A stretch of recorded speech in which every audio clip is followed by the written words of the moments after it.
appreciate everybody being here for a regular meeting of Goldendale City Council for November 18th, 2019.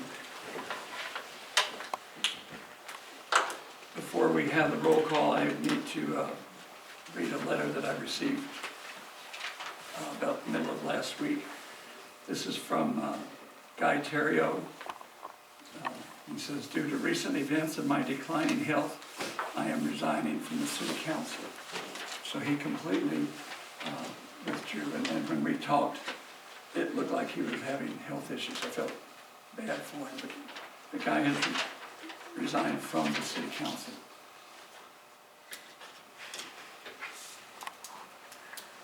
Other than Guy, and that'll be noted in the report, we have a full council. We don't need a motion on that. The next item is we'll open the public hearing on the 2020 budget. Are there comments or questions, both from the council or from anybody in the audience?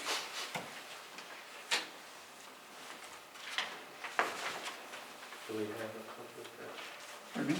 Do we have a copy of that data from you? Yes, it's in here.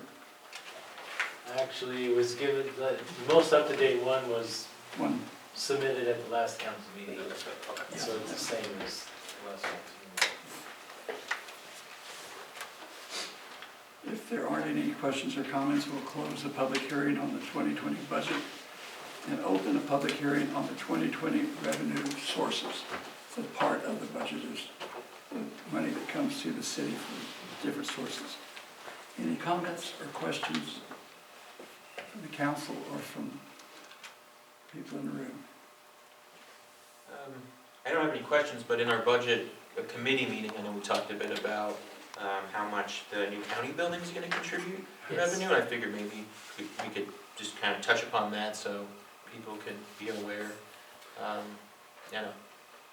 Well, there's going to be two ways that the city receives money.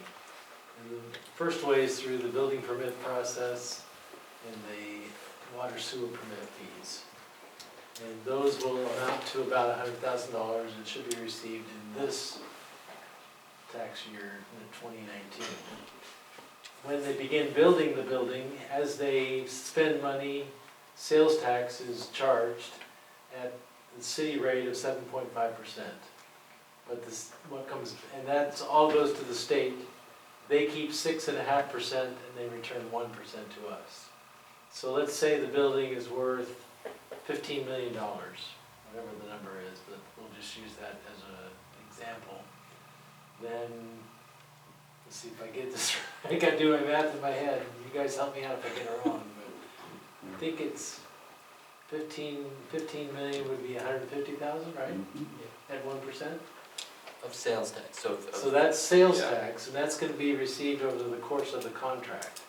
So some of it at least will come out, or most of it will probably come out in 2020. And then if they have some lingering parts of the building that still need to be constructed, that'll extend over into 2021. But I would say a majority of the revenue will come in 2020.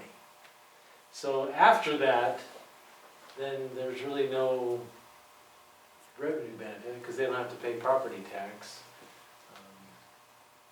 They have to pay ongoing water and sewer fees, but they had to pay that anyway. Some of the buildings that they're now using for their services are going to be demolished, and so those water sewer fees will go away and new ones will take their place. There's really no relative increase in the water sewer charges that would be anything to speak of. And will the contractors have to obtain business licenses, and you expect there'll be a good amount of revenue from that? There will be some. It's $60 per contractor, and even the general and the subs would need to fill out their contract or fill out their business license application and pay the fee. It just depends on how many subcontractors they actually employ. It could be, say it's 10, that would be $600. Cool. All right, thanks. Sure. Any other discussion or comments on 2020 revenue sources? If not, we'll close the public hearing on that item as well, and we'll go to the agenda, and we need a Motion to approve the agenda and the consent agenda. So moved. Second. Been moved and seconded to approve the agenda for tonight's meeting as well as the consent agenda. All in favor? Aye. Any opposed? Thank you.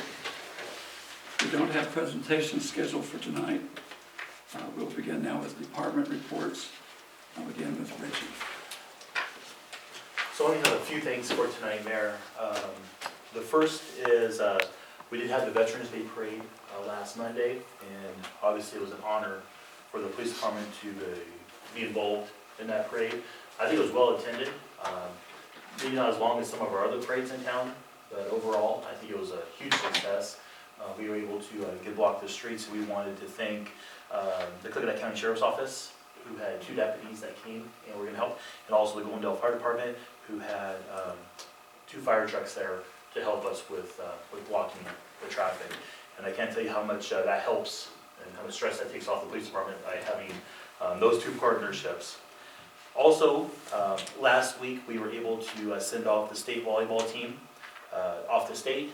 And again, we had Coconut County Sheriff's Office and the Goldendale Fire Department, along with Goldendale Police Department, and we're able to, again, escort them out of town. We were able to go kind of through town and took them out to the north exit and put on the highway as they went to the Sun Dome. And I believe they ended up with 8th place at state. So congratulations to our high school volleyball team. So did a great job. They did. And the last thing I have for tonight is we are, again, doing a lot of training in the police department. That's what we do during the wintertime, when things are supposed to be slower for us. And we are getting ready to do another active shooter training. We've done a lot of active shooter training over the year. I think this is going to be our 13th year of doing it. And we've done all the schools here twice. We've done our courthouse. We've done City Hall. We've done the Goldendale Fire Department. We've also gone out and done Centerville. So we've decided maybe something that we should be starting to explore would be doing churches here. So we've got a couple churches that we're going to be asking to see if they would want to partner with us, and us coming in and doing that drill, that training at their facilities. So we'll be working on that. We're hoping to do that the first week of December. So, and that's all I have in there. Thanks. Thank you, Reggie. Noah, from the fire department? Reggie kind of stole mine, but No, the Veterans Day Parade, as Reggie said, we helped out. It's great being a part of that kind of stuff, and like Reggie said, I think it was a well-attended parade. So, and then it was kind of an honor for us at the fire department to be able to take the state volleyball, escort them out with the police department. So, Sure. Yeah, Very that's good. all I have. It was a very impressive parade as you went through. I got to Yes. see it as you went down Columbus. past years it's only been like 1 patrol car, city patrol car that's leading it, and this year we had 2 fire trucks and Yeah. all the different patrol cars. So really a good thing. It's kind of an indicator of community pride as well. Has to be. A bunch of young people that are doing great in their sport. Thank you. We don't have council business this evening, but we do have resolutions. The first one is the acceptance of the 2019 South Columbus Overlay Project, and Larry Bellamy will present that. Okay, this is on the project for the overlay on South Columbus between Golden Ridge Mobile Home Parkway, or whatever they call that road, and then between that and the south city limits. So that work was done earlier this year, and to follow through with the closing and documentation, one of the key pieces is an acceptance of the project.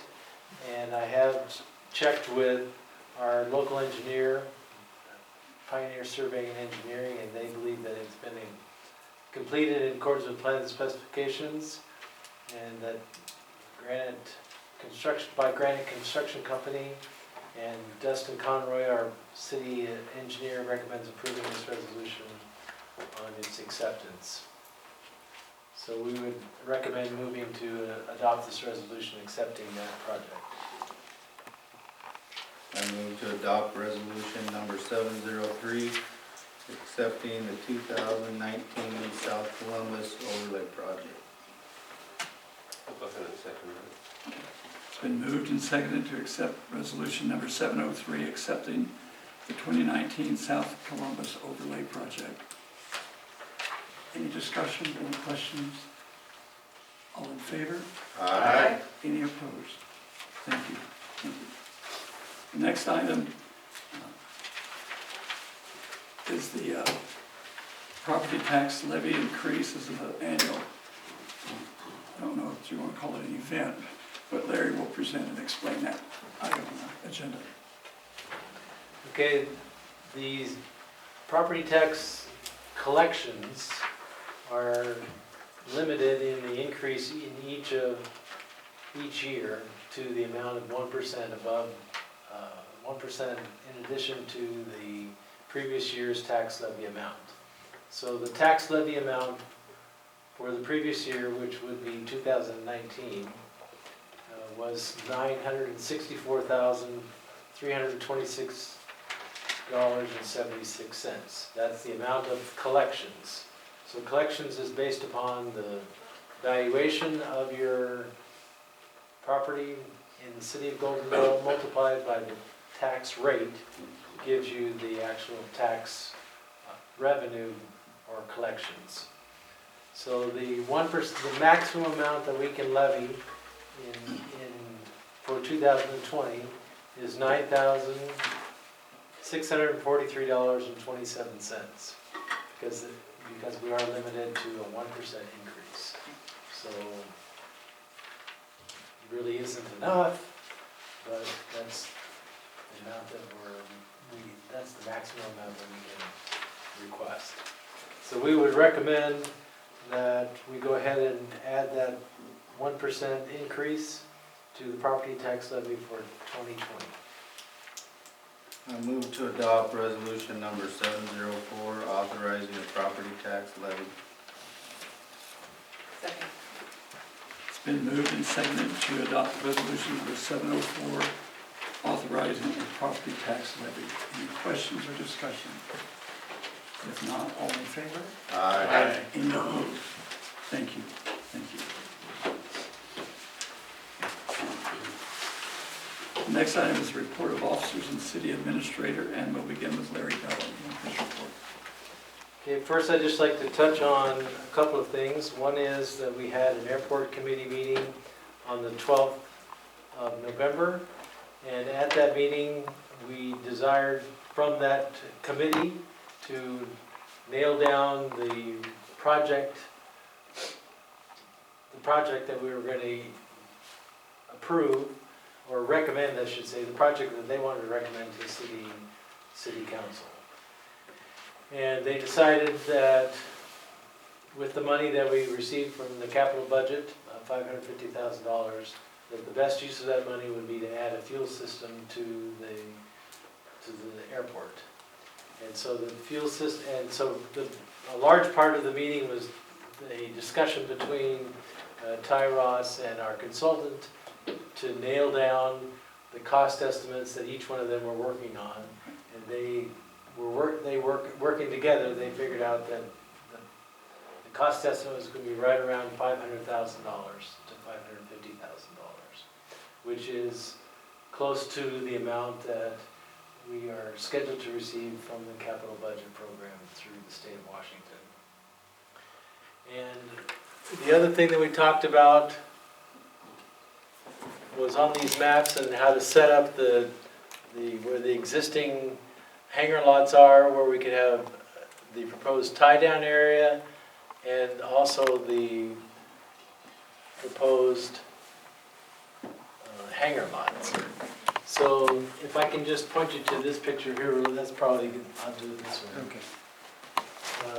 This light blue area, there's actually, I don't know if you can see them, but there's A, B, C, D, and E. These are private hangar lots that have been there forever, probably since the airport was originally built. And these are owned by private individuals.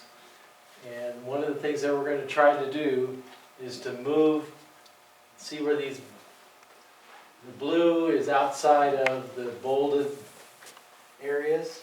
See the 1, 2, 3, 4, 5, they're in bold, and the blue is kind of outside of that bolded area. We got to get the blue inside the bolded, 1, 2, 3, 4, 5. Because if they stay out here, they're in what they call the, oh, help me out with that. What is it, Gary? What is a taxi? Taxiway object-free zone, the TOFA. That's labeled right here with this dotted line. And that basically is a number that is, well, I'm not sure all the numbers, but I know that according to the consultant, they need to be up here to be outside that taxiway. And basically, that means you draw a line from the runway and you kind of go out like this. You gotta have an object-free zone underneath that. So the group decided that we would try to do a site plan and fit these blue properties into the bolded area 1, 2, 3, 4, 5. And then we actually, during the meeting, we changed from 6 to 12, we changed that to remain proposed tie-down area and staging area. Like if we have a fire or something like that, we can have a staging area in that location. And then for the moment, then this proposed tie-down area would actually be 3 new hangar lots. And then we actually have the fuel system going in to the west end of the taxiways. There's 2 taxiways up here. If you've been up there, you'll know that there are 2 taxiways. We put the fuel system somewhere in this area, and then we actually have property that extends out this way. And we would increase, we'd use that for future hangar lots. And kind of see how it goes. And at this point in time, anyway, the recommendation from the airport committee is that we would sell these lots. But there's also argument for leasing the lots. Right. They do that in other places, and so they thought that it would actually do more in economic development wise if you sold the lots. And then that takes us out of the airport leasing business as well. But anyway, that's kind of the recommendation. That's just a little bit of what we talked about, and we'll have a formal project at our meeting on December 16th. We're actually going to have a meeting with the airport consultant. We will present all of this in a formal council action to accept that project and to move forward with the environmental and planning portion of the project, and then hopefully get into construction as soon as we can next year. So that's a lot more than what I wanted to say, but I thought that was important that we share that with you, that we are moving forward, and we will have the consultant here on the 16th of December to explain it more fully. On the 20th, which is Wednesday, we have a planning commission meeting, and on the 25th, which is next Monday at 7, we have a budget committee meeting. And then I wanted to also touch on the event committee and the applications for tourism awards. We actually had 6 applications, and I'm going to name them off for you. And then I'm going to tell you that we have some work that we have to do, and we might have to adjust things a little bit. But, and we have not submitted these to the event committee yet. I'm just letting you know that these are the applications that we received. We received an application from We Rock, which does a rock crawl event here in August, Farmers Market, Brighter Goldendale Christmas Committee, Winter Wonderland, the Chamber, GMA, and GMA only submitted for the Concourse de Maryhill. And then the Junior Chamber, which usually did the entertainment and the beer garden, actually did not meet the deadline, the application deadline.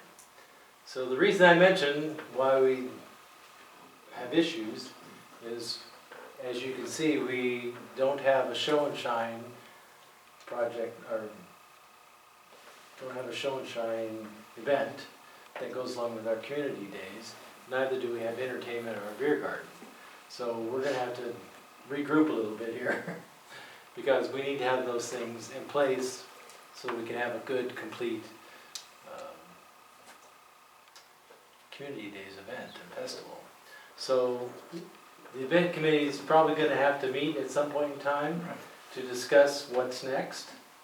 And hopefully we can bring some more people into the fold and get these events set up like we have in the past. And the last few community days, I believe, were pretty successful.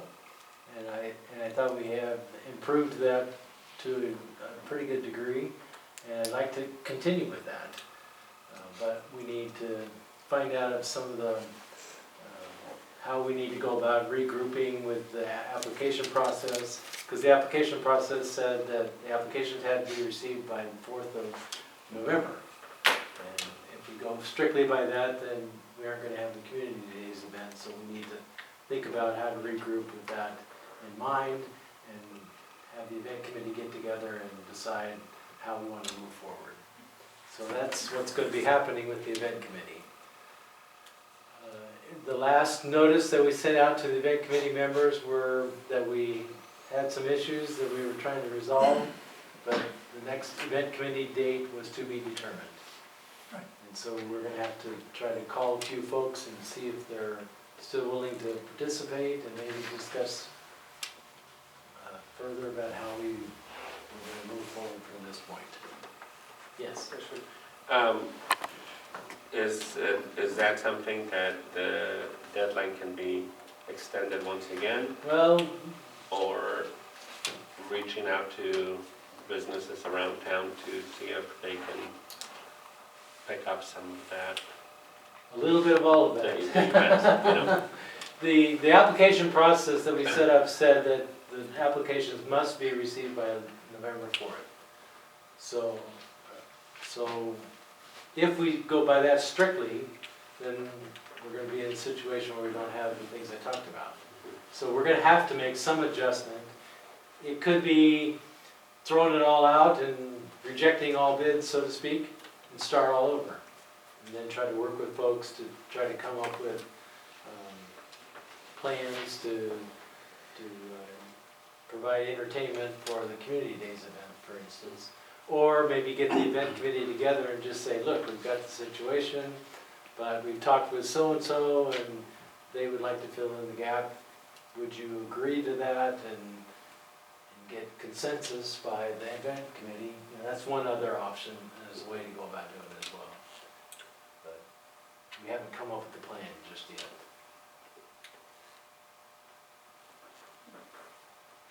Okay, let's see if I have anything else.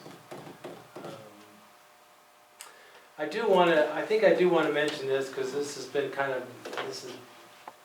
brought up tonight with Guy Terrio's resignation from the council. That leaves a hole in a lot of our committees. So the standing committees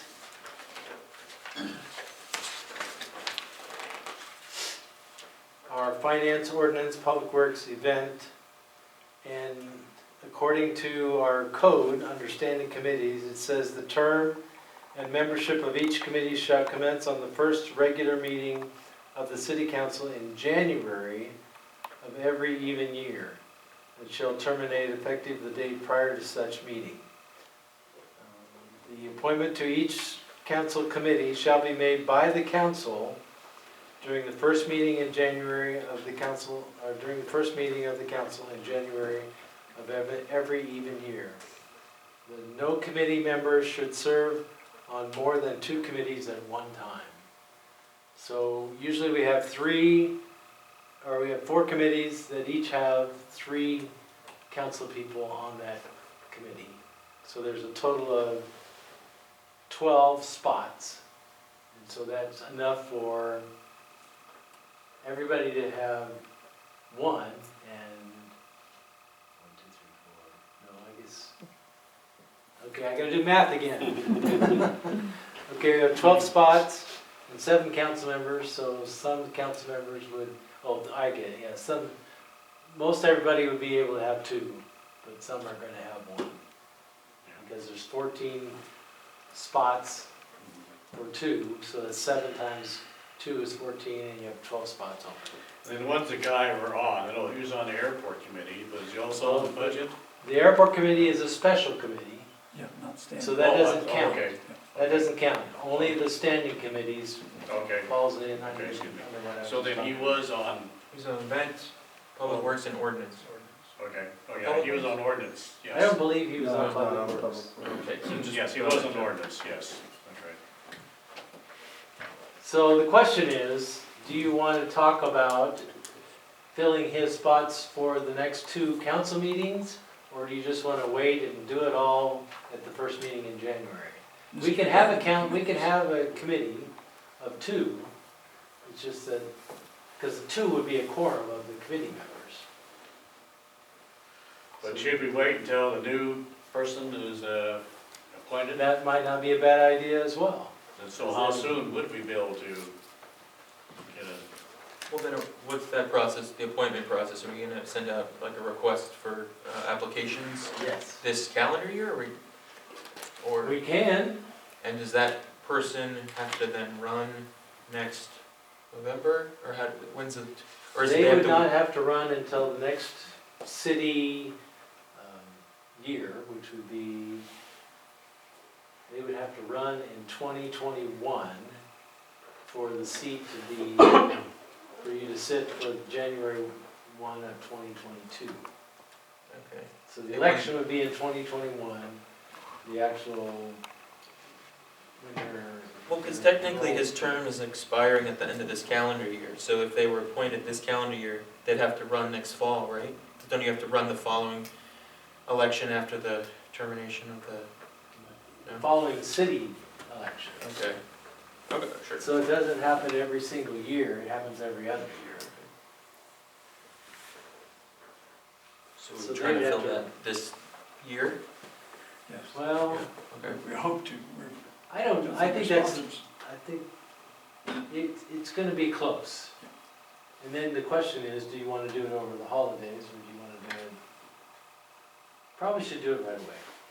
I think I think it'd it'd be be best better. while it's fresh. It's fresh around. And then do the committees? Pardon? And then do the committees, or? They would normally be done the first meeting in I think that January. I think we should shoot for that, because Sure. that'll make the transition much easier. Yes, it will. yeah, okay. Sure. Fill the seat first, then fill the committees? Yes. Okay. But that means that we'll have to start the process right away and have interviews or in the second, probably the second meeting in December. And then they would be sitting in their seat on the first meeting in January. And then on that day, on January 7th, I believe it is, that would be the day that we choose the committee members for the standing committees. So for the standing committees, please kind of be thinking of those topics that you would like to be involved in. It takes a good bit of work on the committees, but at the same time, it's rewarding to be able to have that participation. So on the airport committee, then that could be done sooner, because that's not, has to be done. You could, Yeah, Yes, that's a you could, different type actually. of committee. Yep. And we'll But then fill in that's that. whatever the council wants. Exactly. if the 2 remaining members on the airport committee are Justin and Mylan, You're right. so if anybody else wants to pop in, they can. If not, it can remain as 2, and we can bring it up again in January. Everyone's welcome to come to the meetings. Yes. At this point, the airport committee has done a lot of its work that we wanted them to do, was to get us to this point so that the consultant and the city can then take over the project and build on the proposal that's been established, start the planning, environmental and archaeological process, then prepare plans and specifications, go through bidding, go through the construction effort, and all of that. So that process, as we go through that process, we might have a meeting to update the airport committee on how things are going, but we pretty much have our marching orders.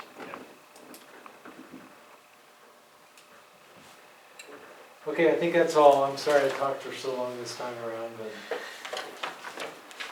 Thank you, there Larry. you go. Thank you. We'll hear from the council members now, and we'll start with Mylon Walling.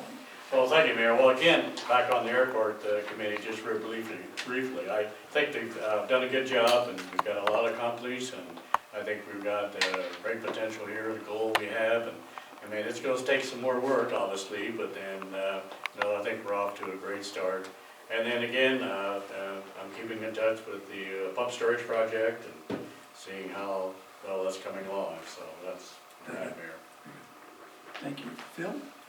I have nothing today. Andy? Nothing. Come on, Shane. I won't be here next meeting. Oh. That's news. Okay. Shane?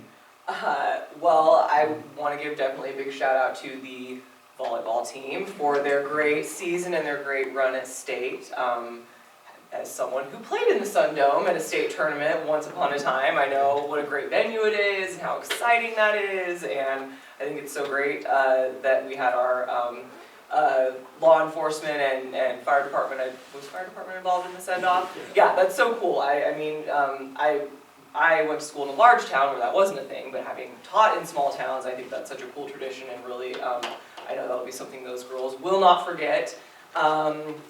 I hope everyone had a great Veterans Day and has a happy Thanksgiving. And I wanted to check in with Reggie vis-a-vis our wildlife committee and see how deer hazing has been going, after hours deer hazing, because I've had some people asking me what the upshot of that meeting was, and so just wanted to see what your status was. So we actually did two things during that meeting. We're gonna do the education part. Right, So yeah. we are putting that all on Facebook.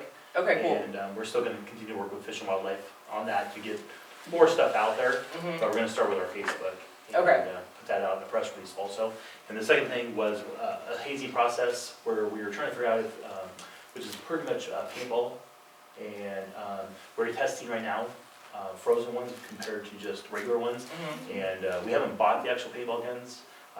We've been trying other ones that people own to see which ones would work. And we haven't had very good success with that. They're breaking in the gun. So we need to figure out maybe a little bit better process for that. So Okay, hopefully here in the next 2 weeks, I'll get better results from a cool. better piece of equipment. Well, yeah. Beanbag rounds. That won't break in the cylinders. We kept having, I just don't know if it was just bad things we were buying. Out of the shotgun, We, the shotgun beanbag a round. little too I just loud. hadn't seen any like splatter painted deer running through my neighborhood, so I wanted to check in and So. see see what was happening. But that's definitely the there. plan. Okay, cool. Sounds good. Thank you. Justin? I'm all set, thank you. Okay. I have a couple of things I'd like to, one is a question for the council. At the last meeting, we had quite a discussion and action that's taken place on point of order. I can do about a one-page brief on what point of order, how it happens, what happens with it, if that would help the council. Because I think everybody was kind of not prepared for that type of situation, and it was, including me. And so it's something I think that if we all knew about it, we'd know whether we want to call that point if there's something that needs to be corrected, or, and that you'd also know the rules that are set up by the city for city council meetings. A number of different things that I don't think necessarily aware of, what can't be done and what can be done. So I think that will help. The other item is express my appreciation as mayor. I worked with Guy on all of the committees he was on. He was a good committee member, he was a good council member. It was unfortunate that his health is giving him quite a bit of difficulty, I think primarily from stress. And he said, I'm done. It wasn't anger, it wasn't resentment, it was just, it's enough, I've done my time, I'm gonna find other things to do. And I think it'll be good for him. I think we're gonna miss him. I hope we'll see him here from time to time. But he had done a very good job in working with the different committees as well as keeping the committees on track for things they were trying to achieve as well. I